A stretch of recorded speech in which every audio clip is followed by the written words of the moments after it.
하기로 했던 일을 다 끝내지 못하고 일정이 자꾸 밀리고 그것 때문에 혹시 스트레스 받으시나요? 의지력이 부족한 것 같아서 자꾸 동기부여 영상만 찾아보고 자신을 몰아붙이고 계신가요? 그렇다면 잘 오셨습니다. 개인의 성과와 같은 대부분의 영역에서 의지력 자체는 큰 문제가 되지 않는 경우가 많습니다. 문제는 방법을 모르는 것이죠. 여러분들은 계획을 한다고 하셨겠지만 사실 계획이 아니라 목표만 나열했기 때문에 진행시키지 못한 것일 겁니다. 계획이나 목표나 똑같은 거 아니냐고요? 설명 들어갑니다. 영상 끝까지 봐주세요. 네, 여러분들, 그렇다면 먼저 목표와 계획의 차이는 뭘까요? 목표의 사전적 의미는 행동을 취하여 이루려는 최후의 대상, 한자로는 눈, 목자와 관역, 표자를 쓰고 있다고 합니다. 그러니까 눈으로 쳐다보고 있는 관역이 되는 거겠죠. 목표는 결과를 뜻하는 거예요. 그렇다면 계획의 사전적 의미는 뭘까요? 계획은 앞으로 할 일의 절차, 방법, 규모 따위를 미리 헤아려 작정함 또는 그 내용이라고 나와 있습니다. 목표에서 말하는 행동, 즉 과정 파트라고 볼 수 있죠. 한자로는 셀 개와 나눌 획자라고 씁니다. 나눠서 센다라는 거죠. 이를 통해서 그렇다면 어떻게 계획을 세워야 하는지 직관적으로 파악할 수 있는데요. 여러분들이 목표한 어떤 바를 단계마다 잘게 쪼개서 계획을 세워야 한다는 거죠. 그리고 그렇게 할 때 명사형 말고 동사형 문장으로 계획을 세우면 정말 좋습니다. 그렇다면 동사형 문장이란 무엇일까요? 바로 수학 문제집을 5장 풀겠어가 아니라 밤 10시에 씻고 나와서 수학 문제집을 펼치겠다, 이렇게 짜는 것이 동사형 문장입니다. 동사형으로 계획을 짤 때는 언제 뭐뭐 한다면 뭐뭐 하겠다 구조를 이용하면 좋습니다. 왜냐하면 언제를 집어넣어서 확실한 시작 시간을 잡을 수 있고 뭐뭐 하면 이라는 부분으로 이전의 행동과 이후의 행동을 연결해 줄 수 있기 때문입니다. 명사로 이야기하면 본인이 뭔가 목표에 대해서 잘 설정해 놨고 앞으로 이제 행동 방안이 충분한 것 같지만 한 번만 더 생각해보면 그렇지 않다는 것을 알 수 있습니다. 플래너에다가 그냥 수학 문제집 5장 풀기라고 써두면 이 수학 문제집을 풀어야 하는 거구나 라고 알고는 있지만 정말 중요한 정보가 빠져있죠. 바로 언제, 어떻게 푸느냐입니다.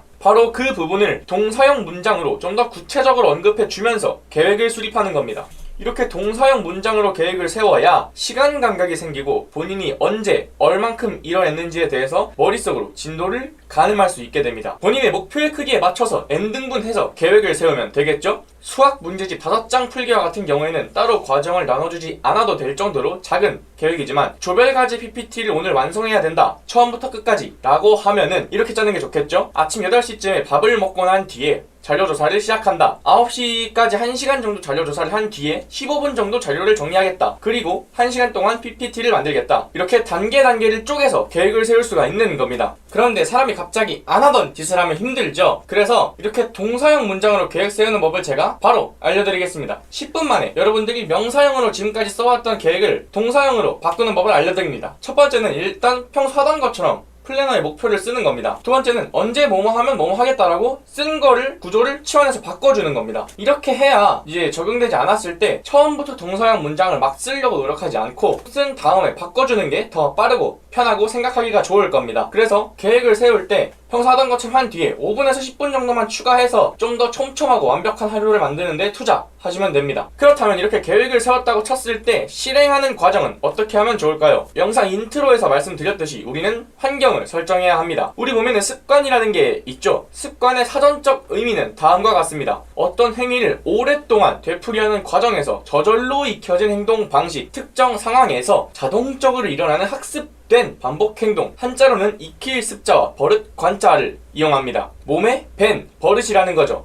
이거를 바꿔주려면 우리가 행하려는 계획에 맞게 환경을 건드려줘야 합니다. 5가지 방법이 있습니다. 첫 번째는 아주 작은 습관의 힘이라는 책에서도 나온 건데요. 시작하기 쉽게 만들라입니다. 습관이라는 것을 벗어나서 내가 계획한 다른 행위를 하려면 기존 상황에서 벗어나서 일을 해야 되는데요. 너무 부담스럽다면 기존 상황에서 쉽게 벗어나기 힘듭니다. 그렇기 때문에 시작하기 쉽게 만들어야 하는 거죠. 헬스장을 간다라는 이 목표를 아침밥을 먹고 운동화를 신고 밖에 나간다 라고 만들어주면 딱히 헬스장을 간다고 언급해주지는 않지만 헬스장을 갈 수 있게 만들어주는 트리거가 되는 행동을 쪼개어서 계획의 한 부분을 앞에 편성시킨 거죠. 그리고 가능한 경우에 샤워 도구를 애초에 헬스장에 둬 버린다든지 공부할 책들을 독서실에만 둬 버린다든지 해서 행동의 강제성을 유발하는 것도 환경 설정이라고 할 수 있습니다. 두 번째 방법은 지금의 일상과 접목시키는 겁니다. 아까 동사형으로 계획을 세울 때 언제 뭐뭐 하면 뭐뭐 하겠다 라는 구조를 말씀드렸는데요. 뭐뭐 하면 이라는 부분을 지금의 일상과 접목시킬 수 있습니다. 아까 말씀드린 헬스장 예시에 주셔도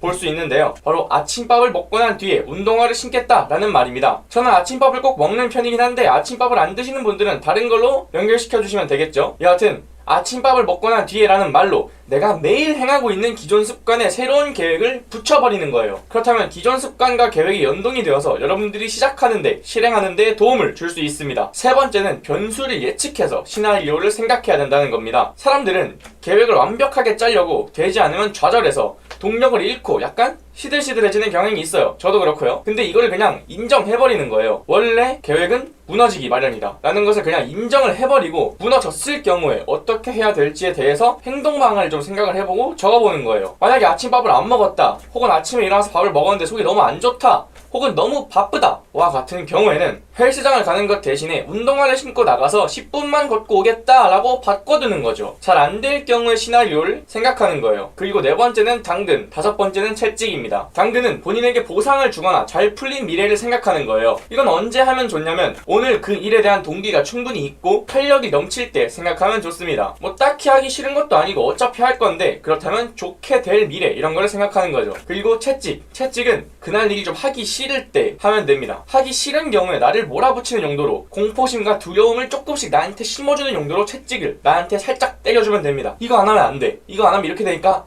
해야겠다 이렇게 만드는 거죠. 그리고 마지막으로 정신적으로 알아가야 할 부분입니다. 계획을 세우고 진행하면서 그날 리마인드 해야 될 부분들은 일단 제가 두 가지 정도 제시해드릴 수 있습니다. 첫 번째는 내가 이 일을 좋아하는가, 두 번째는 감당 가능한 수준으로 계획했는가입니다. 이 두 가지 질문을 통해서 자신에 대해서 파악할 수 있고 시간에 대한 감을 늘릴 수 있습니다. 자신에 대해 파악하는 것이 중요한 이유는 앞으로 여러 선택을 할 때 자기 객관화가 되어 있으면 기준이 되어주기 때문입니다. 자기가 뭘 좋아하는지 모르는 채로 어영부영 일을 선택했다면 아마 실행 과정에서 하기 싫은 경우가 많이 나올 거예요. 그러면은 본인은 계속 두려움으로 밀어붙일 수밖에 없는데, 이러면 평소에 본인의 감정이나 스탠스가 좋지 않을 거고 몰아붙이기 때문에 본인의 폼도 그렇게 좋지 않을 수도 있어요. 스트레스도 높을 거고요. 그래서 자기 객관화를 위해서 내가 이 일을 좋아하고 단점까지도 감당 가능한가를 판단하고, 그리고 감당 가능한 수준으로 계획했는지에 대한 질문을 통해서 본인의 시간 감각과 업무 능력을 파악할 수가 있습니다. 저는 계획이란 걸 참 오랫동안 세워오고 살았습니다. 중학교 1학년 때 학원을 다니기 시작하면서부터 학원에서 플래너를 작성하라 해서 플래너를 써왔는데요. 정말 오랜 기간 동안 이렇게 플래너에 이쁘게 이렇게 막 써놓고 왜 이것도 못하지? 라고 자책하고, 동기부 영상만 보고 잘 못해서 자책하고 다시 뽕차고 다시 자존감 깎이고 그랬습니다. 그러나 나중에 의지력이 문제가 아니라 방법의 중요성인 것을 깨닫고 지금 제 삶에 있어서 여러 부분들을 하나씩 천천히 고쳐가고 있습니다. 이 영상을 보는 여러분들은 저처럼 그렇게 오랜 기간 동안 고생하지 말으시라고 제가 깨달은 것들을 좀 더 구체적이게 정제해서 전달드립니다. 오늘의 결론입니다. 목표와 계획은 다르다. 목표는 결과를 말하는 거고 계획은 목표로 가는 길을 나누어서 돌다리를 만드는 과정이다. 그렇다면 이 돌다리라는 계획은 어떻게 세워야 될까? 언제 뭐뭐 하면 뭐뭐 된다의 구조를 이용해서 동사형으로 세워야 한다. 계획을 실행하는 과정에서는 다음과 같은 행위를 하면 좋다. 첫 번째는 시작하기 쉽게 만들기, 두 번째는 지금의 일상과 접목해서 계획 세우기, 세 번째는 변수를 예측해서 잘 안 풀릴 경우를 대비하기, 네 번째는 당근, 다섯 번째는 채찍입니다. 마지막으로 매일 본인에게 질문해서 정신적으로 얻어가야 될 부분은 내가 이 일을 좋아하고 단점을 감당할 수 있는가, 두 번째는 업무량을 감당할 수 있는가 입니다. 오늘도 영상 봐주셔서 감사합니다. 여러분들의 생산성과 성과, 효율성을 향상시킬 수 있는 여러가지 방법론과 유용한 도구들을 이해하기 쉽게 납득이 되게 논리적으로 설명드리겠습니다. 아직 많이 부족하지만 봐주셔서 감사합니다. 라이프 카빙이었습니다.